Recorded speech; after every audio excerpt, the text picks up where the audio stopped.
السلام علیکم ورحمۃ اللہ وبرکاتہ۔ بسم اللہ الرحمن الرحیم۔ الحمد للہ والصلاة والسلام علی رسول اللہ وعلی آلہ واصحابہ اجمعین۔ محترم سامعین کرام، میرا موضوع ہے قرآن کی مختصر تفسیر، پارہ نمبر 15۔ سب سے پہلی صورت ہے بنی اسرائیل، سورہ بنی اسرائیل، اس کا دوسرا نام سورہ اسراء بھی ہے۔ اس کی فضیلت یہ ہے کہ نبی کریم صلی اللہ علیہ وسلم ہر رات سورہ بنی اسرائیل اور سورہ زمر کی تلاوت کرتے تھے، تلاوت کر کے اس کے بعد سوتے تھے۔ سنن ترمذی کی روایت ہے، اور شیخ البانی رحمۃ اللہ علیہ نے اس حدیث کو صحیح قرار دیا ہے۔ سب سے پہلی آیت ہے سبحان الذی اسری بعبدہ لیلا من المسجد الحرام الی المسجد الاقصی الذی بارکنا حولہ لنریہ من آیاتنا انہ هو السمیع البصیر۔ سورہ اسراء کی سب سے پہلی آیت میں اللہ تعالی نے اسراء کے واقعہ کا ذکر کیا ہے۔ اسراء اور معراج مشہور ہے، آپ سب نے سنا ہوگا۔ نبی کریم صلی اللہ علیہ وسلم جب مکہ میں تھے تو ہجرت سے پہلے ہی مکی زندگی میں ہی ایک رات اللہ کے حکم سے جبرائیل علیہ السلام آئے نبی صلی اللہ علیہ وسلم کے پاس، اور نبی صلی اللہ علیہ وسلم کو مکہ سے لے کر کے مسجد اقصی لے گئے، جو کہ فلسطین میں ہے۔ تو اس واقعے کو کہتے ہیں اسراء۔ مکہ سے مسجد اقصی کی طرف گئے، اس معاملے کو، اس واقعے کو اسراء کہا جاتا ہے۔ پھر مسجد اقصی سے جبرائیل علیہ السلام نے اللہ کے حکم سے نبی صلی اللہ علیہ وسلم کو 7ویں آسمان کے اوپر لے گئے، اس کو کہتے ہیں معراج۔ تو اللہ تعالیٰ نے یہاں سورہ اسراء کی پہلی آیت کے اندر اسراء کا واقعہ بیان کیا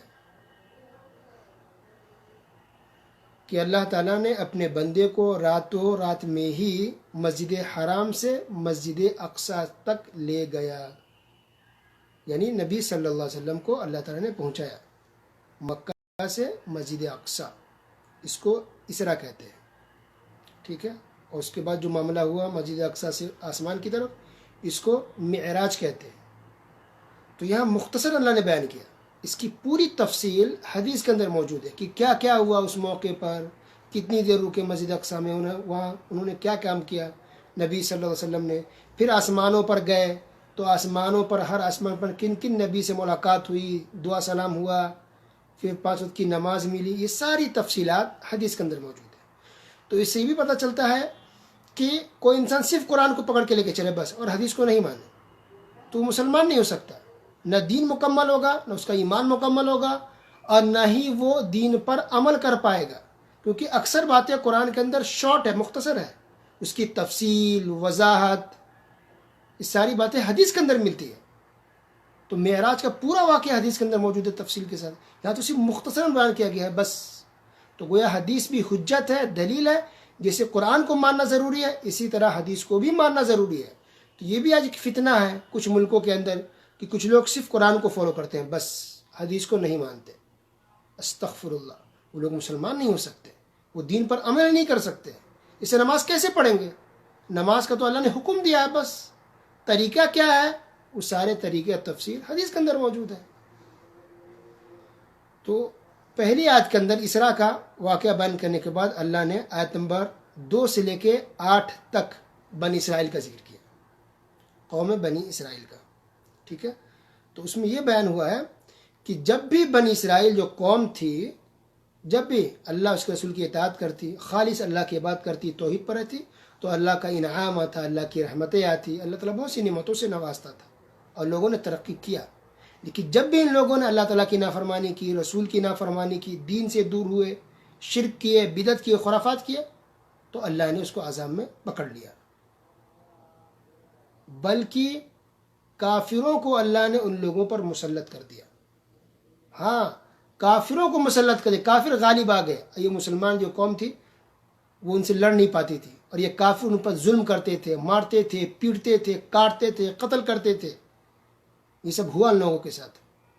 حتیٰ کہ ایک وقت ایسا بھی آیا کہ کافروں نے جو مذہبی کتابیں تھیں اس وقت مسلمانوں کے پاس، اس کو پیر کے نیچے رکھ کے رودا،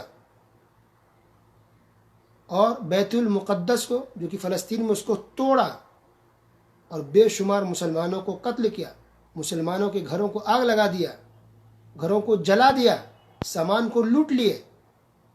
یہ سب ہوا ہے، کافروں نے کیا مسلمانوں کے ساتھ۔ یہ کب ہوتا ہے؟ جب بھی مسلمان خود اپنے دین سے دور ہوتے ہیں، اللہ اس کے رسول سے دور ہو جاتے ہیں، اللہ اس کے رسول کی نافرمانی کرتے ہیں، شرک کرتے ہیں، بدعت کرتے ہیں، خرافات کرتے ہیں، تو یہ طرح طرح کے عذاب میں مسلمان مبتلا ہو جاتے ہیں۔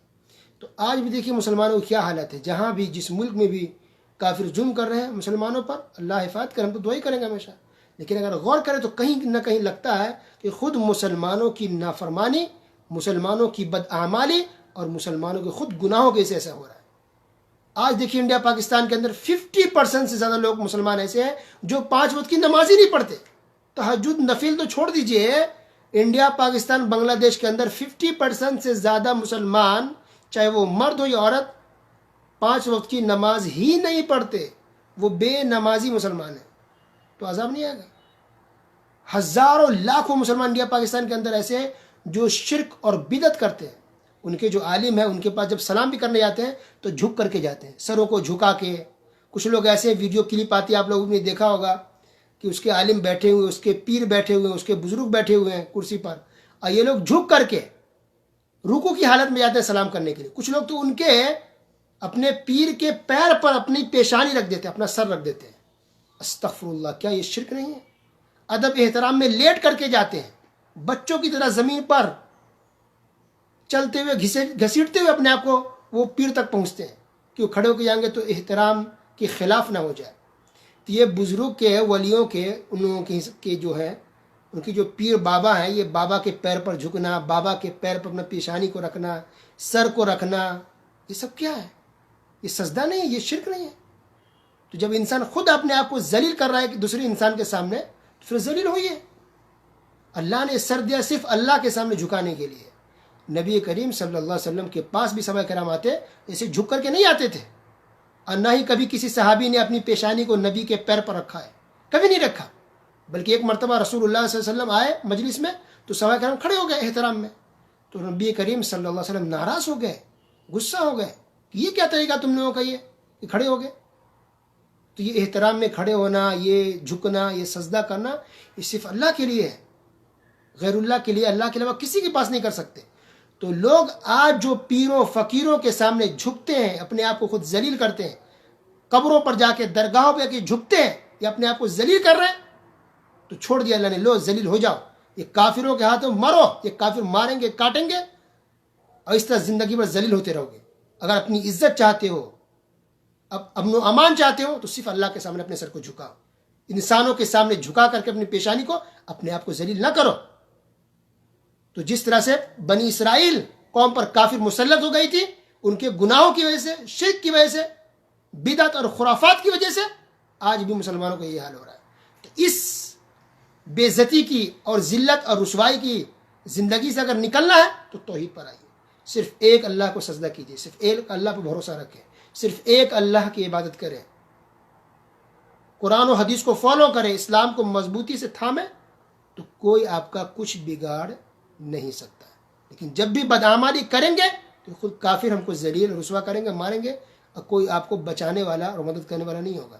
یہ غلط فہمی نکال دیجیے، کوئی مسلم ملک آئے گا آپ کی مدد کے لیے، کوئی مسلمان کنٹری آئے گی آپ کی ہیلپ کے لیے، کوئی نہیں آنے والا ہے، کبھی بھی پہلے بھی کوئی نہیں آیا، آج بھی کوئی نہیں آئے گا۔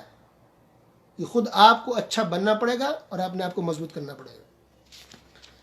اس کے بعد یہ کہتے ہیں یہ قرآن جو ہے یہ عبرت کی چیز ہے، اللہ نے ہر چیز کو کھول کھول کے رکھ دیا ہے۔ تو جو واقعات بیان ہوتے ہیں بنی اسرائیل کے یا دوسری قوموں کے یا نبیوں کے، تو صرف اس لیے نہیں ہوتا کہ سن لیں اچھا پتہ چل رہا کہ کیا ہوا، نہیں، تاکہ اپنے آپ کو ہم سدھاریں اور وہ غلطی نہ کریں جو پچھلے مسلمانوں نے کیا ہے، پچھلی قوموں نے جو گناہ کیا، جو نافرمانی کی، جو غلطی کی ہے، وہ غلطی آج ہم دوبارہ نہ دہرائیں، اس سے ہم سبق سیکھیں۔ اس لیے اللہ نے ہر واقعے کو کھول کھول کر کے قرآن کے اندر بیان کر دیا ہے۔ اس کے بعد اللہ نے کہا قرآن کے بارے میں، دیکھیے ان ھذا القرآن یہدی للتی ہی اقوم، کہ یقیناً یہ قرآن وہ راستہ دکھاتا ہے جو بہت ہی سیدھا ہے۔ تو قرآن ہمیں سیدھا راستہ دکھانے کے لیے آیا ہے،